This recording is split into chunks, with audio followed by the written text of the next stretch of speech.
वरुण धवन को सलमान खान की third copy कहते हैं कि वो सलमान खान की तरह बनना चाहता है और कभी कहते हैं कि वो गोविंदा की तरह कॉमेडी ट्राई करना चाहता है लेकिन कर नहीं पाता और फिर उसका मजाक बनाया जाता है, उसे ट्रोल किया जाता है। और वहीं दूसरी तरफ उसकी बदलापुर या फिर अक्टूबर जैसी मूवी देखने के बाद उसे एक्टिंग का पुरस्कार भी दिया जाता है कि ये बहुत बढ़िया एक्टर है लेकिन इसका बहुत सही तरीके से यूज नहीं करते हैं बॉलीवुड के डायरेक्टर्स। और कभी ये कहते हैं कि ये ओवर एक्टिंग की दुकान है, ये मूवी में सब कुछ करता है बस एक्टिंग करना भूल जाता है। लेकिन एक्चुअल में बात है क्या ये सच में इतना बुरा एक्टर है जितना कि इसे पब्लिक ने बना दिया है? जब student of the year movie release होती है तो वो मूवी एक हिट साबित होती है और उस मूवी के बाद आलिया भट्ट और वरुण धवन की किस्मत खुल जाती है क्योंकि दोनों को उसके बाद मूवी लाइन से ऑफर होने लगती है और वो सभी फिल्में वरुण की हिट होती है। सभी को आलिया भट्ट और वरुण धवन की केमिस्ट्री बहुत ही ज्यादा अच्छी लगती है। जैसे कि 90s में शाहरुख खान और काजोल की जोड़ी को बहुत पसंद किया जाता था, वैसे ही 20s में आलिया भट्ट और वरुण धवन की जोड़ी को बहुत पसंद किया जाता है। लेकिन उसके बाद आलिया भट्ट को बड़े बड़े डायरेक्टर्स के साथ काम करने का मौका मिला, जैसे कि SS राजमौली, संजय लीला भंसाली, जोया अख्तर। इन सभी डायरेक्टर्स के साथ काम करने के बाद आलिया एक अलग ही ट्रैक पर चले गई, जिस वजह से आलिया के करियर का ग्राफ सिर्फ बढ़ता गया और वहीं वरुण धवन के करियर का ग्राफ सीधा सीधा नीचे जाता हुआ नजर आ रहा था। तो ऐसा क्या गलत कर दिया है वरुण धवन ने? देखो, एक टाइम था जब वरुण धवन को बॉलीवुड का अल्लू अर्जुन कहते थे, क्योंकि जैसे अल्लू अर्जुन के करियर में अभी एक भी मूवी फ्लॉप नहीं हुई है, ठीक वैसे ही वरुण धवन के करियर में उस टाइम पर एक भी मूवी फ्लॉप नहीं जा रही थी। उसकी सभी फिल्में हिट पर हिट जा रही थी, लेकिन बाद में क्यों उसकी सभी फिल्में फ्लॉप होने लगी, वो भी लाइन से। उसकी सबसे पहली फ्लॉप फिल्म होती है अक्टूबर, जो कि साल 2018 में आती है और वो मूवी फ्लॉप होने के पीछे का रीजन ये है कि वो एक स्लो पेस्ड मूवी है जिसमें कि वरुण ने एक्टिंग बहुत अच्छी करी है उस मूवी में। उल्टा लोग आज भी उसकी एक्टिंग को प्रेज करते हैं उस मूवी के लिए।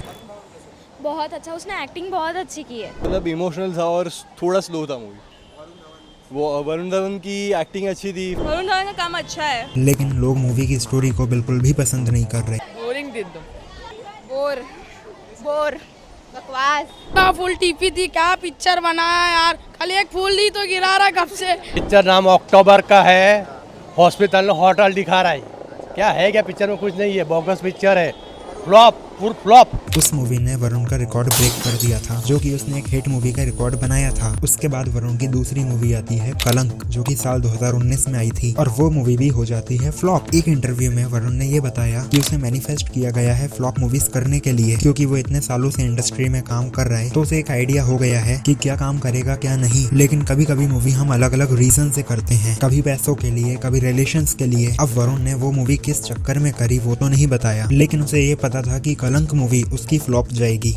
मुझे ऐसा लगता है कि कलंक मूवी प्रोड्यूस करी थी धर्मा प्रोडक्शन ने, जिस चक्कर में वरुण उस मूवी को रिजेक्ट भी नहीं कर सकता था, क्योंकि वरुण के और करण के रिलेशन कैसे हैं वो तुम अच्छे से जानते हो। और ठीक यही लगा था उसे स्ट्रीट डांसर मूवी के साथ कि ये मूवी भी कुछ अच्छा परफॉर्म नहीं करेगी, लेकिन उसने अपने रिलेशन मेंटेन करने के लिए वो मूवी करी। लेकिन फिर भी यही सवाल आता है कि उसकी फिल्में फ्लॉप होती क्यों हैं? तो इसका बहुत ही सिंपल सा जवाब है कि वो रीमेक बनाता है। और सबसे बड़ी बात ये है कि वो सलमान खान और गोविंदा की तरह कॉमेडी या फिर एक्टिंग करने की ट्राई करता है, जिस चक्कर में वरुण को पब्लिक की तरफ से बहुत ही ज्यादा गालियां पड़ती हैं, उसे ट्रोल करते हैं। और वहीं अगर तुम वरुण की दूसरी मूवीज देखोगे, जैसे कि बद्रीनाथ की दुल्हनिया, हम्टी शर्मा की दुल्हनिया या फिर मैं तेरा हीरो जैसी फिल्में करी हैं, वो सभी हिट फिल्में हैं और साथ ही साथ वो एक अच्छी मूवी भी है, क्योंकि उसने उन सभी मूवीज में किसी को कॉपी नहीं करा है। और कोई भी मूवी को हिट कराने का सबसे बड़ा रीजन होता है उसकी स्टोरी, उसकी स्क्रिप्ट। और वरुण की जो इतनी मूवीज फ्लॉप जा रही है उसके पीछे सबसे बड़ा रीजन यही है उसके बाप का हाथ। डेविड धवन को आज भी यही लगता है कि अगर मैं 90s का इमोशन का तड़का डाल के बेचूंगा तो ऑडियंस बिना पूछे खरीद लेगी, लेकिन अब ऐसा हो नहीं पाता है, क्योंकि अब ऑडियंस का माइंडसेट पूरी तरीके से बदल चुका है। ऊपर से रणवीर कपूर, ऋतिक रोशन या फिर शाहिद कपूर, इन जैसा नेपोटिज्म देखने के बाद लोग एक अच्छे टैलेंट की उम्मीद करते हैं। अब तुम मानो या मत मानो, लेकिन आजकल जो गाने के रीमेक्स बन रहे हैं उससे भी इन एक्टर्स की इमेज पे फर्क पड़ता है, क्योंकि इन्हें ये लगता है कि ये पुराने गाने हैं, इन पुराने गानों से ऑडियंस की आत्मा जुड़ी हुई है, वो ये गाना जरूर सुनेंगे, हम थोड़ा बहुत उसमें म्यूजिक ऐड कर देंगे। लेकिन ऐसा बिल्कुल भी नहीं होता है, उल्टा लोग इन्हें गाली देते हैं। उसके बाप ने बनाया था कभी पिक्चर ऐसा?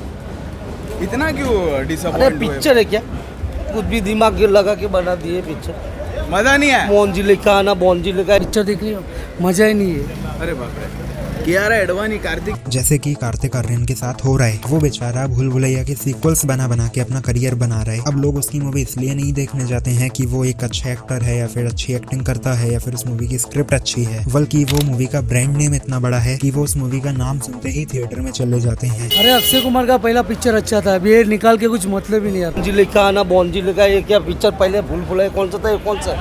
और जब तक ये मूवी की स्टोरी को कॉपी कर रहे हैं तब तक ठीक है, लेकिन अब ये गाने को भी नहीं छोड़ते हैं। जरा सी भी मेहनत नहीं कर सकते हैं ये लोग। और अभी ये लोग एक नया आइडिया लेके आए हैं, पुरानी मूवीज के सीक्वल्स बनाना, यानी कि पार्ट 2 बनाना। जैसे गदर 2 आई, उस मूवी की सक्सेस होने के बाद इन लोगों को आइडिया लग गया कि पैसा कैसे बनाना है, इसीलिए तो बॉर्डर 2 आ रही है, नो एंट्री 2 आ रही है। और जहाँ तक मुझे लगता है ये मूवी भी देखना बहुत अच्छी सक्सेस होगी बॉक्स ऑफिस कलेक्शन के मामले में। अब वरुण को ऐसी कौन सी स्ट्रेटेजी लगानी चाहिए जिस चक्कर में वो एक राइजिंग स्टार बन जाए? तो उसे एक अच्छी स्क्रिप्ट की जरूरत है, एक अच्छे डायरेक्टर की जरूरत है जो कि उसे सही तरीके से यूटिलाइज करे, क्योंकि शायद उसकी एक्टिंग बेकार नहीं है। इनफैक्ट मुझे कार्तिक आर्यन से अच्छी एक्टिंग उसकी लगती है, बस वो कॉमिक रोल सही से परफॉर्म नहीं कर पाता या फिर वो कॉमिक रोल में ओवर एक्टिंग कर देता है, जिस चक्कर में वो गाली खाता है। लेकिन अगर उसकी एक्टिंग सीरियस रोल में देखोगे तो काफी ज्यादा बेटर है। लगता नहीं है कि ये वरुण धवन है। वरुण को अपने डैड से दूर रहने की जरूरत है, क्योंकि उसका बाप अपने बेटे का करियर खा रहा है। और जो ये वरुण जगह जगह पर ओवर एक्टिंग करता है, जैसे कि कपिल शर्मा शो में, अवार्ड फंक्शन में या फिर कोई मीटअप में जो क्यूट बनने की नाकाम कोशिश करता है, वो ऑडियंस को साफ साफ नजर आ जाता है कि ये ड्रामा कर रहा है। अब जैसे वरुण की नई मूवी आ रही है बेबी जॉन, हालांकि ये मूवी थेरी मूवी का रीमेक है, लेकिन उस मूवी का ट्रेलर देखने के बाद जो पॉजिटिव रिस्पॉन्स आया है उसे देखकर ये लग रहा है कि ये मूवी हिट हो सकती है। अब तुम मुझे कमेंट में बताओ कि वरुण धवन तुम्हें सच में ओवररेटेड एक्टर लगता है, और कार्तिक में और वरुण में दोनों में से बेस्ट कौन है, और क्या सच में इंडस्ट्री वरुण को सही से यूटिलाइज नहीं कर पा रही है? मुझे कमेंट में बताओ।